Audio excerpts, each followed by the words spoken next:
Okay, here we are, Matthew Russell Lee, Inner City Press, here, midday on Thursday, May 22nd, in the U.S. versus Sean Combs trial. We've just heard the testimony, the full testimony, including cross-examination of Scott Mescudi, otherwise known as Kid Cudi. Basically, they had him testifying that his Porsche was burned up, he believes, by Sean Combs. There was a photo of a hole in the roof, damage in the car.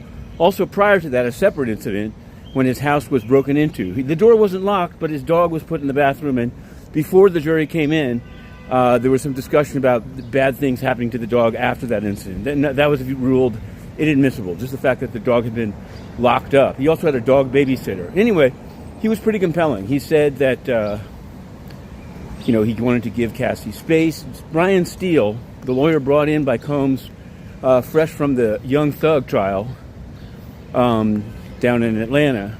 I think maybe he was brought in for his kind of prominence, I guess, now in rap cases, because maybe, I don't know if Alex Spiro could have done the same thing if he'd been brought in for this.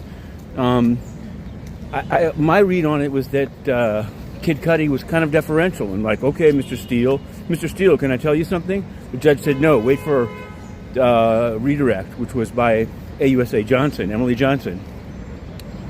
All in all, I don't know. The testimony is what it is. We live tweeted it. You can read it all. There's a lot of, we're doing absolutely the best we can, and we'll be putting out now, maybe even later today, week two of USA versus Sean Combs. Diddy on trial. But this was I would say it was a high point of the trial, not just because of the sort of celebrity buzz in our culture, but he was a good witness. He spoke, well, there really wasn't that much disagreement.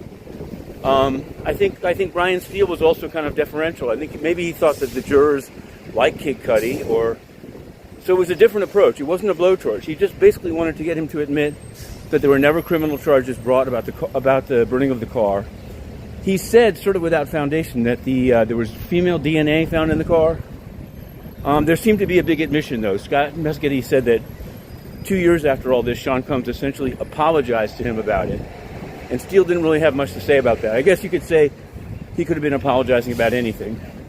Prior to that, George Kaplan finished his testimony saying that he thought Sean Combs was a great entrepreneur, but he could not abide violence, which he said he heard glass breaking in the jet, and he saw Sean Combs throwing, I guess, hard green apples. It wasn't clear to me if they're actually organic apples, meaning like edible, or some kind of glass thing, but that at Gina, and that Gina then ran to the gate and wasn't allowed out. That was the implication.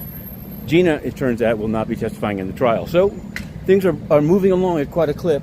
More witnesses this afternoon, and then Diddy on Trial Book 2. You can be looking for it on Google.